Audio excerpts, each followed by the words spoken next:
اگر کوئی بندہ واقعہ کربلا اہل سنت والجماعت کی کتاب سے پڑھے یا عالم سے سنے اور رو پڑھے تو کیوں نہ روئے؟ حضرت حسین سے کس کو محبت نہیں ہے؟ وہ تو شباب سیدہ شباب اہل الجنہ ہے، وہ تو محبوب ہے محمد مصطفیٰ کے۔ ہم کہتے ہیں یہ ماتم کرنا جو ہے یہ حرام ہے۔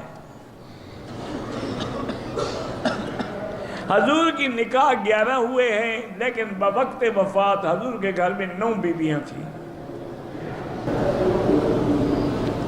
پاکستان میں لوگ محرم میں شادی کرنا جائز سمجھتے ہیں، بالکل بے وقوفی کی بات ہے، بدعت ہے، بلکہ محرم میں شادی کرنی چاہیے۔ حضرت حسین نے خود شادی کی بیٹے کی محرم میں۔